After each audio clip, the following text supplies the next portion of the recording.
Rajesh law centre में आप लोगों का स्वागत है।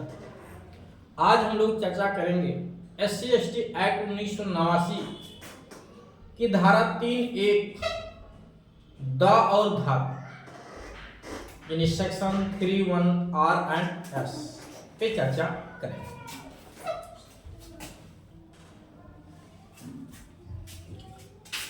अभी हाल ही में राजस्थान उच्च न्यायालय ने एक जजमेंट पास किया है जिसको लेकर के विरोध भी हो रहा है समाज में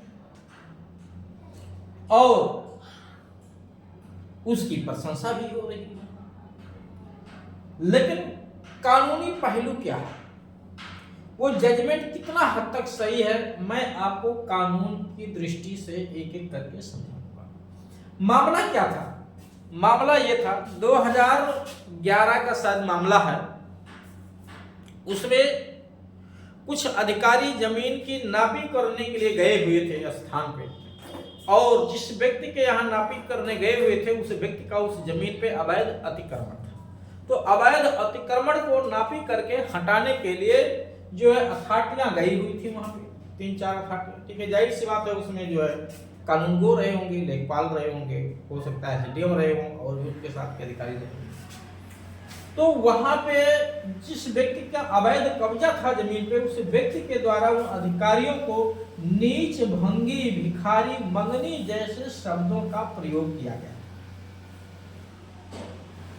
और वो अथॉरिटी जो थी उनमें से कुछ SC/ST कम्युनिटी से आते थे, यानी वो SC/ST जात के थे। अब प्रश्न ये था कि उनपे SC/ST एक्ट का अपराध बनता है या नहीं बनता है। तो उस समय उनपे SC/ST एक्ट का मुकदमा कायम हो गया। जिन लोगों ने इस शब्द का प्रयोग किया था, यानी जिनकी अवैध अतिक्रमण थी, वो 3 या 4 लोग शायद थे जिन्होंने इस शब्दों का प्रयोग किया था, उनपे SC/ST एक्ट का मुकदमा उन अथॉरिटियों ने कायम करा दिया था। अब प्रश्न यह है कि हाई कोर्ट ने क्या पाया। हाई कोर्ट ने कहा कि जिस व्यक्ति ने इन शब्दों का प्रयोग किया वह व्यक्ति उन अथॉरिटियों की जाति से अनभिज्ञ था, उसे उनकी जाति के बारे में कोई जानकारी नहीं थी और इस शब्दों का प्रयोग किया, ये बात सत्य है। जात की जानकारी नहीं थी, अतः उस सेंस में वो शब्द का प्रयोग नहीं किया गया जिससे SC/ST एक्ट नहीं लगता। अब आइए कानूनी पहलू देखते हैं क्या। देखिए, जो SC/ST एक्ट लाया गया समाज में, इसमें जो धारा 3(1) द और धा बनाई गई, जो है गाली गलौज और धमकी देने की, उसमें साफ साफ लिखा है कि जाति सूचक शब्दों का प्रयोग करके गाली गलौज किया गया। किस शब्द का प्रयोग करके? जाति सूचक शब्द का प्रयोग करके। ऐसा क्यों लिखा है? क्योंकि वर्तमान में ये जात यानी जो SC/ST वर्ग के लोग हैं, वो जिस भी जाति से हैं, क्योंकि SC/ST वर्ग में भी कई जातियां हैं अलग अलग जगह, कहीं पे वो हरिजन के नाम से, कहीं गौतम, कहीं रावत, कहीं जो है अलग अलग, मुझे तो भी इतनी कैटेगरी नहीं पता, लेकिन बहुत सारी कैटेगरियां हैं इसमें। ठीक है, सैकड़ों कैटेगरी है, अलग अलग नाम से लोग जाने जाते हैं। तो उन नाम का प्रयोग करना एक तरह से गाली हो चुका है समाज में। उस नाम का प्रयोग करना भी समाज में एक तरह से गाली हो चुका है। बात समझ रहे हैं? जैसे बॉयफ्रेंड और जो है गर्लफ्रेंड। बॉयफ्रेंड का मतलब क्या है कि आपका जो सहयोगी दोस्त है वो आपका कोई लड़का है, और गर्लफ्रेंड का मतलब है कि जो आपका सहयोगी है वो कोई महिला है, यानी महिला से, किसी लड़की से आपकी दोस्ती है। तो भाई स्कूल में पढ़ाई के समय या अन्यथा भी दोस्ती तो लड़की लड़का दोनों से भी हो सकती है, तो दोस्ती करना तो कोई बुराई नहीं है।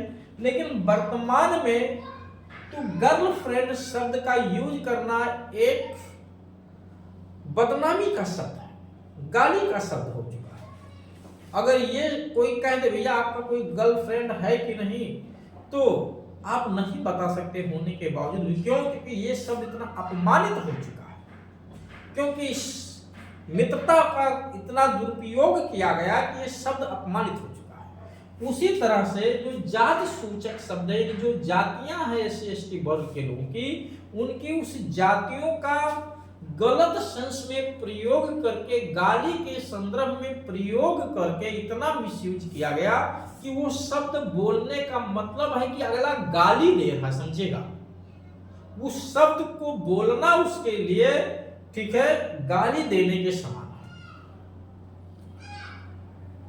लेकिन ये तब जब उस सेंस में वो व्यक्ति बोल रहा हो, उसकी जाति को जान रहा हो, उसकी जाति को जान रहा हो, तब ना वो उसकी बदनामी उस सेंस में करना चाह रहा है। अगर किसी व्यक्ति को किसी की जात की जानकारी नहीं है, ना ही विश्वास करने का कारण है कि यह व्यक्ति SC/ST कम्युनिटी का, फिर भी उन मारपीट हो गई, झगड़ा हो गया कहीं रोड पे पब्लिकली, ठीक है, गाड़ी का टक्कर हो गया, हम भी जा रहे थे, वो भी उधर से आ रहा था, गाड़ी लड़ गई, मैंने जो है मारपीट हुई, वहां पे गाली गलौज हुआ, मैंने ऐसे शब्दों का प्रयोग कर दिया जो SC/ST के लिए जो है उन जाति सूचक शब्दों का प्रयोग किया जाता है, ये ना जानते हुए कि वो वर्ग का है, फिर भी उन शब्दों को मुंह से निकल गया, तो क्या वहां SC/ST एक्ट लगाया जाना चाहिए? मेरे समझ से बिल्कुल नहीं लगाया जाना चाहिए, ध्यान दीजिए, क्योंकि मैं उस सेंस में अगले को गाली नहीं दे रहा, उस सेंस में, जिस सेंस में SC/ST एक्ट को अपराध बनाया गया, SC/ST एक्ट में उस कार्यों को अपराध बनाया गया, उस सेंस में मैं बिल्कुल नहीं बोल रहा। तो जो चीज यानी जितना मेरा मेंसरिया, मेरा आशय, दुराशय जो भी उतना दूषित ही नहीं है, उतना गलत ही नहीं है, तो उस गलती के लिए मुझे क्यों दोषी ठहरा है? अगर मुझे इस बात की जानकारी है या विश्वास करने का कारण है कि वो जो अथॉरिटी थी, वो अथॉरिटी इसी कम्युनिटी से बिलोंग करती थी, मुझे एग्जैक्ट तो नहीं पता था, कोई रिकॉर्ड नहीं था, फिर भी मुझे पता था कि जो अथॉरिटी आई वो इसी वर्ग की आई हुई है वहां पे, और उसके बाद इन शब्दों का प्रयोग उसकी जात के संदर्भ में किया गया, तो निश्चित तौर से SC/ST एक्ट लगना चाहिए, क्योंकि अब आप उस सेंस में उसको गाली देना चाह रहे हैं, उसकी जाति को नीचा दिखा रहे हैं। लेकिन अगर जानकारी नहीं थी तो SC/ST एक्ट वहां नहीं लगना चाहिए, ये निश्चित तौर से याद रखिए।